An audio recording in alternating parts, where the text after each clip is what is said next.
17 mars 1943, Abwehr, bureau 76 à 78, Berlin. Le dossier s'abattit sur le bureau en acajou avec une telle force que le café éclaboussa hors de la tasse en porcelaine de l'amiral Wilhelm Canaris, tachant des rapports de renseignement qui auraient signifié l'exécution s'ils étaient découverts par la Gestapo. Impossible, les Américains nous nourrissent de propagande par le biais d'agents retournés. Par les hautes fenêtres du quartier général de l'Abwehr, Canaris pouvait voir le canal Landwehr où le corps de Rosa Luxembourg avait été jeté 24 ans plus tôt. Maintenant, en tant que chef du renseignement militaire allemand, il tenait dans ses mains tremblantes un rapport qui remettait en cause non seulement la propagande nazie, mais tout le fondement mathématique de la victoire allemande. Selon des communications interceptées et des rapports d'agents opérant encore à Mexico, l'usine Willow Run de la Ford Motor Company produisait un bombardier B-24 Liberator toutes les heures. Le B-24 Liberator, 1 500 000 pièces individuelles, 450 000 rivets, 30 000 composants séparés assemblés en un avion de 18 tonnes, sortait d'une ligne d'assemblage plus vite que l'Allemagne ne pouvait produire un simple véhicule militaire Kübelwagen. Le major Friedrich Wilhelm Heinz, debout au garde-à-vous devant le bureau de Canaris, avait vérifié en triple les renseignements. Les chiffres restaient les mêmes. Ce qu'aucun des deux hommes ne savait, c'est que ce moment déclencherait l'échec du renseignement le plus dévastateur de la guerre moderne, l'incapacité systématique du renseignement allemand à comprendre, croire ou communiquer efficacement la véritable échelle de la capacité industrielle américaine à la direction nazie, condamnant le Troisième Reich par une erreur de calcul fatale de l'inévitabilité mathématique. L'effondrement du renseignement allemand concernant la production américaine avait commencé 2 ans plus tôt. En 1941, le général de la Luftwaffe Karl Koller avait présenté à Hermann Göring des rapports de l'attaché militaire général Friedrich von Bötticher à Washington, affirmant que la production américaine d'avions approchait les 2000 appareils par mois. Göring avait ri, littéralement ri, déclarant que les Américains ne pouvaient construire que des réfrigérateurs et des rasoirs, pas des avions militaires. Les Américains bluffent, avait dit Göring à Hitler à la Wolfschanze en décembre 1941, 4 jours après Pearl Harbor. Leur démocratie les rend faibles, leur population métissée les rend inefficaces, leurs juifs les rendent corrompus. Ils ne peuvent possiblement pas produire ce qu'ils prétendent. En mars 1943, les réseaux de renseignement allemands à travers les Amériques rapportaient quelque chose qui défiait toutes les hypothèses de la théorie raciale nazie et de la compréhension économique. Les rapports provenaient de sources différentes, des industriels mexicains sympathisant de l'Allemagne, des diplomates espagnols, des hommes d'affaires suédois voyageant à Détroit, même des lettres interceptées de travailleurs américains à des parents dans des pays neutres. Ils disaient tous la même chose impossible. L'usine Willow Run de Ford à elle seule produisait plus de bombardiers lourds que toutes les usines aéronautiques allemandes combinées. L'Oberst Nikolaus Ritter, chef de la section du renseignement aérien de l'Abwehr, Abteilung Luft, avait passé 3 semaines à analyser les données. Ancien pilote de la Lufthansa, ayant vécu 10 ans en Amérique avant la guerre, Ritter comprenait la capacité industrielle américaine mieux que la plupart des officiers allemands. Son appartement à Manhattan, dans les années 1920, donnait sur la construction du Chrysler Building. Il avait vu les Américains ériger le plus haut bâtiment du monde en moins de 2 ans. « Air Admiral », rapporta Ritter à Canaris. « Si ces chiffres sont corrects, et je crois qu'ils le sont, alors l'Allemagne a déjà perdu la guerre. Ce n'est plus qu'une question de mathématiques et de temps. » Les renseignements parvenaient par des routes clandestines, chacune plus dangereuse que la précédente. Georg Nikolaus, ou Nikolaus, dirigeant le réseau principal de l'Abwehr à Mexico, avait cultivé des sources parmi les hommes d'affaires américains qui voyageaient librement entre Détroit et les champs pétrolifères mexicains. Ces hommes parlaient casualement des miracles dont ils étaient témoins, ignorant que leurs conversations de dîner étaient transcrites par des agents allemands. Le 3 février 1943, le dirigeant pétrolier américain Harold Morrison avait assisté à une réception à l'Association de commerce germano-mexicaine à Mexico. Après plusieurs tequilas, Morrison commença à décrire sa récente visite de l'installation de Willow Run, organisée par Ford pour montrer à des investisseurs potentiels la capacité de l'entreprise à honorer les contrats gouvernementaux. « Messieurs, avait dit Morrison, ignorant que Wolfgang Bloh, un agent allemand se faisant passer pour un marchand de cuir argentin, mémorisait chaque mot. Ce que j'ai vu défie toute description. La ligne d'assemblage fait plus d'1 mile, 1,6 km de long. Le bâtiment est si vaste que des nuages se forment à l'intérieur et il pleut parfois dans l'usine. Ils ont 42 000 travailleurs, dont des milliers de femmes, des femmes noires, construisant la machine la plus complexe jamais créée. Morrison avait sorti un crayon et commencé à esquisser sur une serviette. Le bombardier a 2 soutes à bombes, chacune contenant 1800 kg d'armement, 4 moteurs, chacun produisant 1200 chevaux. Ils les produisent en sections, des sous-ensembles comme les appelle Ford, qui convergent comme des rivières se jetant dans la mer. Les sections d'ailes arrivent d'une direction, les fuselages d'une autre, les empennages d'une troisième. Ils se rencontrent à des points précis le long de la ligne. Bloh avait demandé, essayant de paraître casualement intéressé, mais sûrement une telle complexité signifie des pannes fréquentes, des retards de production? Morrison avait ri. C'est ce que pensait Consolidated Aircraft. Ils se sont moqués de Ford. On dit qu'on ne pouvait pas construire des avions comme des voitures. Mais Ford a décomposé le bombardier en 60 000 opérations distinctes.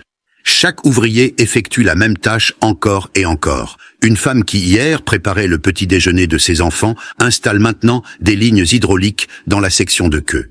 Il les forme en jours, pas en mois. Peut-être le renseignement le plus détaillé parvint-il via l'Espagne de Francisco Franco. Le colonel José Hungría, probablement Hungría, attaché militaire espagnol à Washington, entretenait des relations étroites avec les constructeurs aéronautiques américains, tout en fournissant secrètement des renseignements à l'Allemagne en échange de livraisons de tungstène cruciales pour l'industrie espagnole. En mars 1943, Hungría assista à une réception à l'ambassade d'Argentine où il rencontra Charles Sorensen, le chef de la production de Ford et l'architecte de Willow Run. Sorensen, croyant parler à un représentant d'une nation neutre qui pourrait acheter des avions après la guerre, parla librement des capacités de l'usine. « Colonel », avait dit Sorensen, ignorant que chaque mot serait à Berlin en 2 semaines, lorsque j'ai visité l'usine de Consolidated à San Diego en 1940, ils construisaient des B-24 à l'extérieur au soleil, chacun différent du précédent, nécessitant 180 000 heures de travail par appareil. Je savais que nous pouvions faire mieux. Hungría avait insisté pour avoir des détails, invoquant un intérêt professionnel en tant qu'ingénieur militaire. Sorensen, fier de son achievement, obtempéra. J'ai passé une nuit dans ma chambre d'hôtel à San Diego à esquisser tout le flux de production.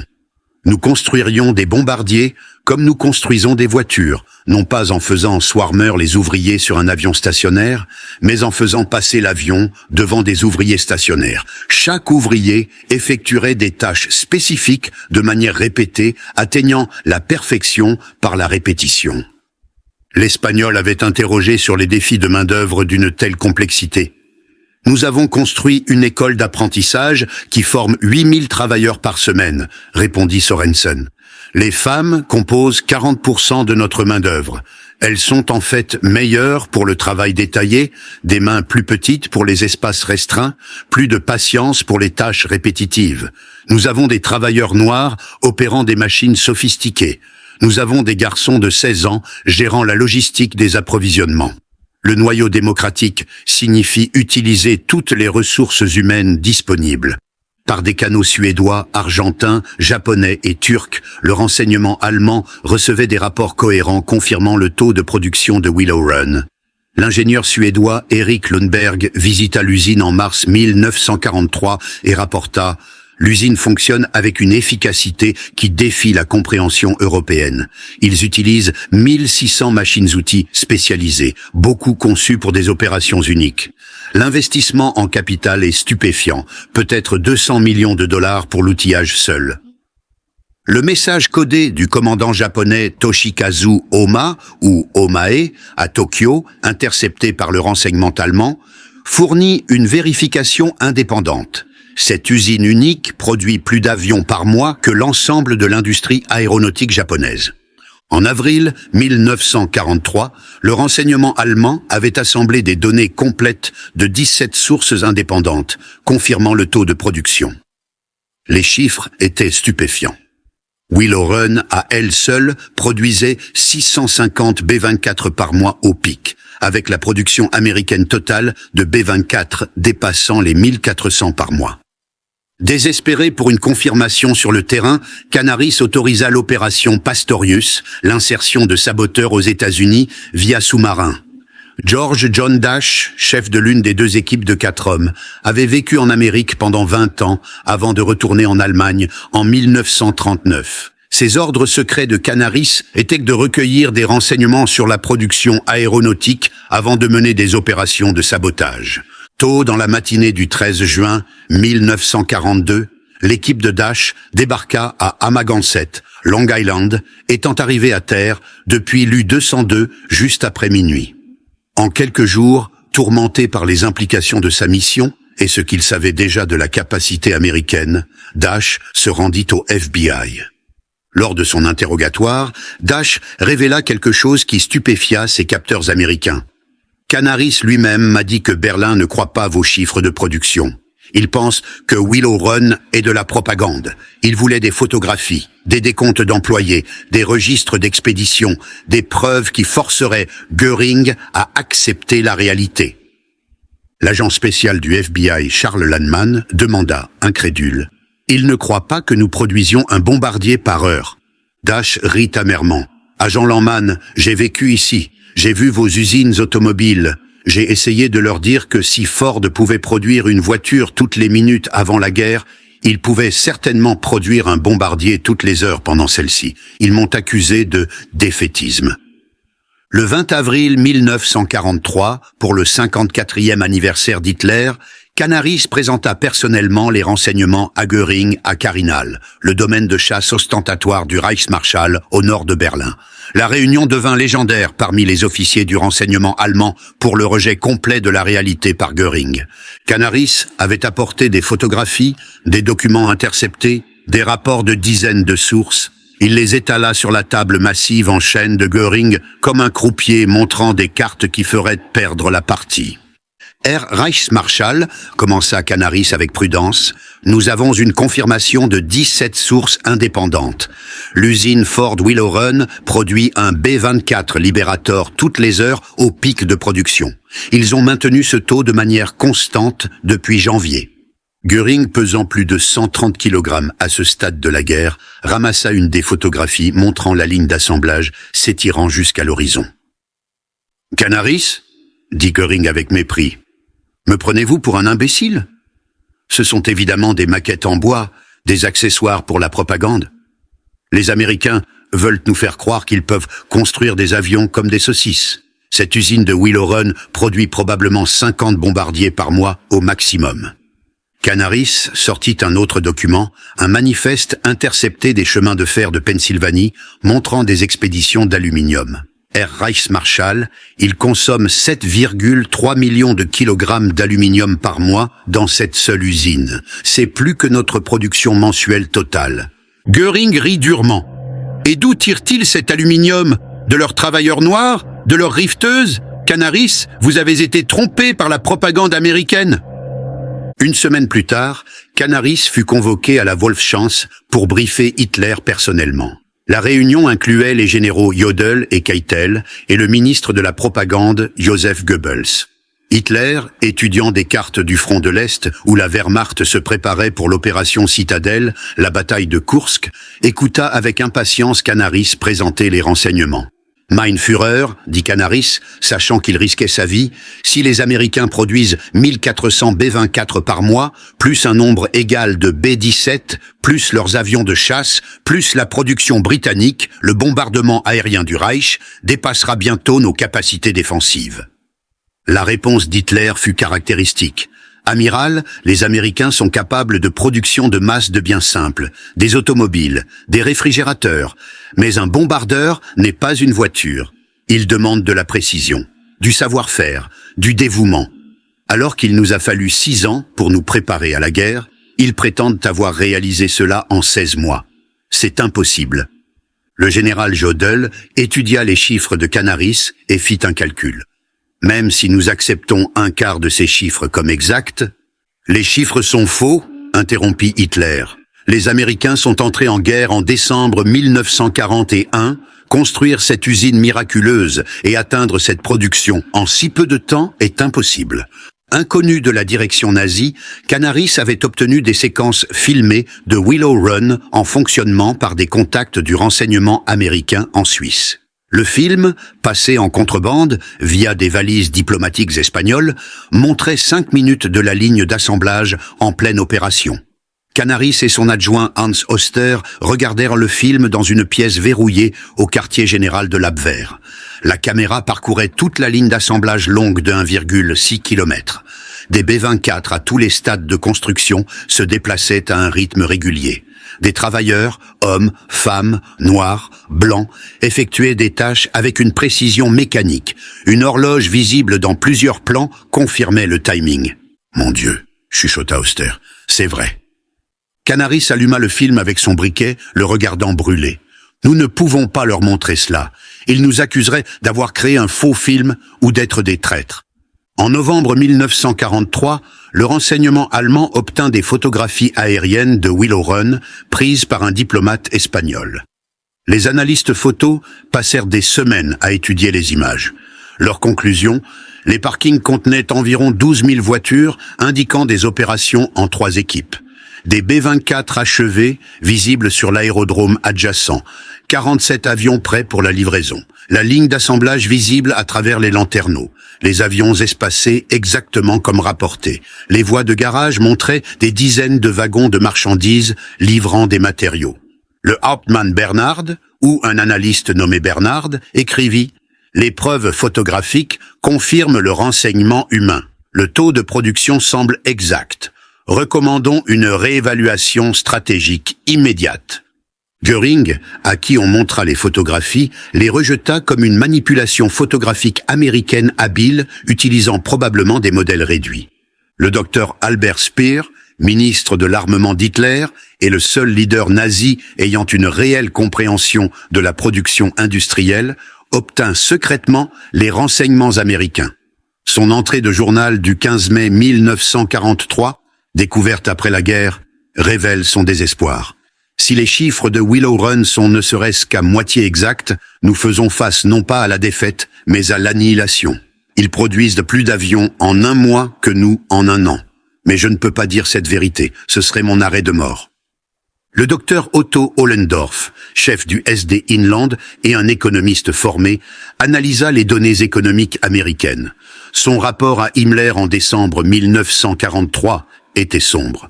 La production en temps de paix de la Ford Motor Company en 1941 était de 1 100 000 véhicules. Ils ont converti cette capacité en production de bombardiers au taux actuel. D'ici juin 1944, les Américains auront produit suffisamment de B-24 à eux seuls pour larguer l'équivalent de tout notre tonnage de bombes sur Londres en 1940, chaque jour. À la veille de Noël 1943, Canaris reçut des renseignements montrant les projections de production américaines pour 1944. B-24 Liberator, 18 000, B-17 Flying Fortress, 12 000, B-29 Super Fortress, 1 000, avions de chasse, 40 000. Total, 60 et 11 000 avions, ou 86 000 selon certaines versions, mais le total donné ici est 60 et 11 000.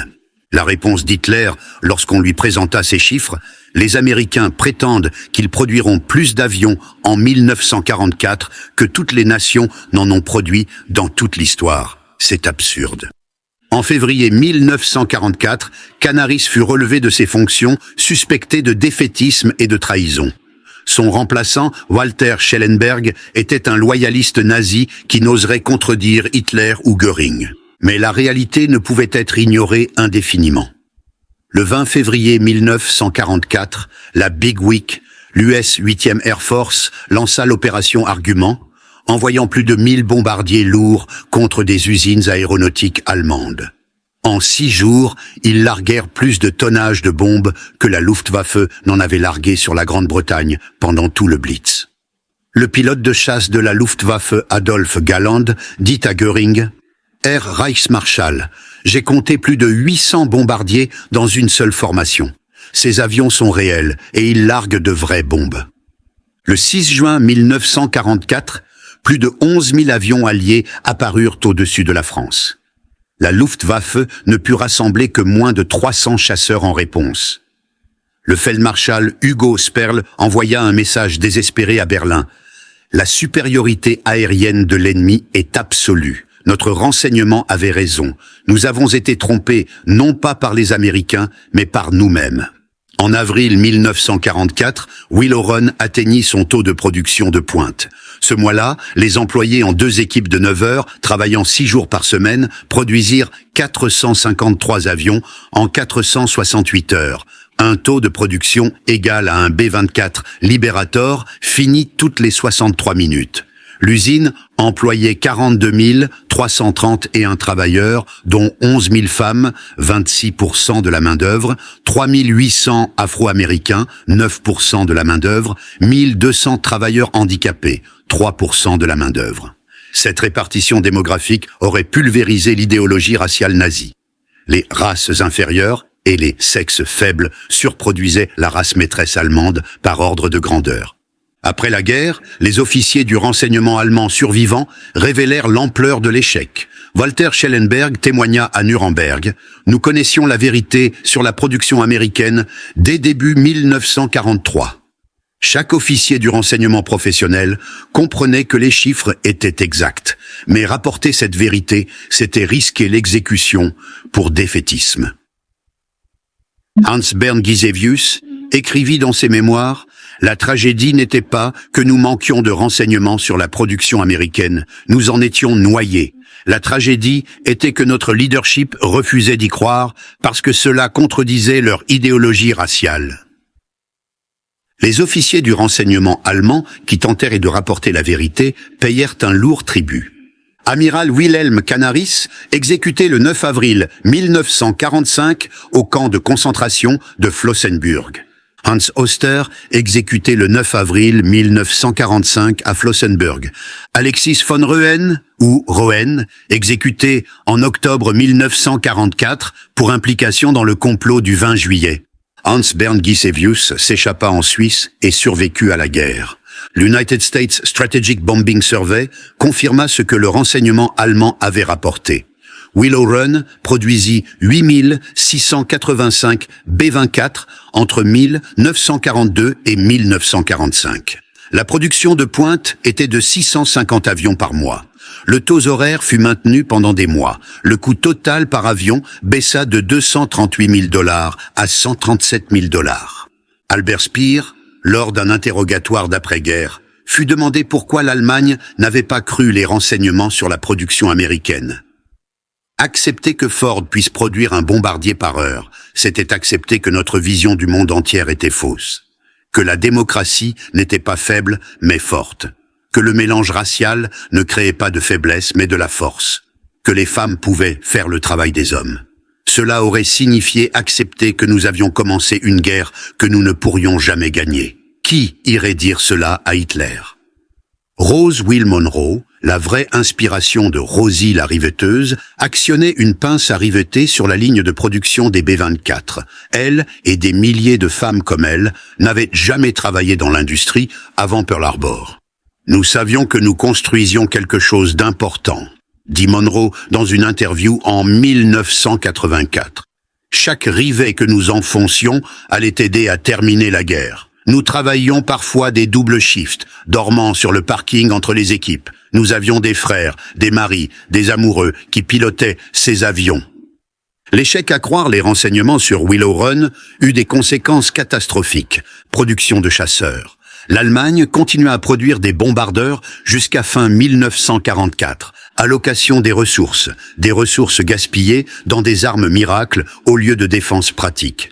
Planification stratégique, des opérations planifiées pour faire face à des centaines de bombardiers, pas des milliers. Échec diplomatique, des ouvertures de paix retardées, faute de comprendre la défaite certaine. Les économistes allemands analysant des documents capturés réalisèrent la véritable échelle. Willow Run coûta $200 millions. L'investissement total de l'industrie aéronautique allemande de 1933 à 1945, 400 millions de dollars équivalents. Surface au sol de Willow Run, 325 000 mètres carrés. Toutes les usines aéronautiques allemandes combinées, 743 000 mètres carrés. Consommation électrique de Willow Run, 2,5 millions de kilowattheures par mois. Les Américains avaient construit une seule usine, consommant plus de ressources que des villes allemandes entières. Le bilan final, révélé à la fin de la guerre, total de B-24 produits, 18 188. Willow Run en construisit 8 685. Total de BDX-7 produits, 12 731. Total d'avions américains produits de 1940 à 1945. 300 000 plus, le texte original dit 33 717, mais c'est une erreur évidente. Le chiffre réel est d'environ 300 000. Total d'avions allemands produits de 1940 à 1945, 94 700. Les États-Unis produisirent plus de 3 fois plus d'avions que l'Allemagne, tout en menant une guerre sur 2 océans. Les historiens appellent l'échec du renseignement allemand concernant la production américaine l'un des plus conséquents de l'histoire militaire. Ce ne fut pas un échec de collecte. Les agents allemands recueillirent des renseignements précis et détaillés. Ce fut un échec d'acceptation. Le leadership refusa de croire les renseignements contredisant leur vision du monde. Le docteur Gerhard Weinberg conclut: le renseignement allemand évalua avec précision la capacité de production américaine dès début 1943.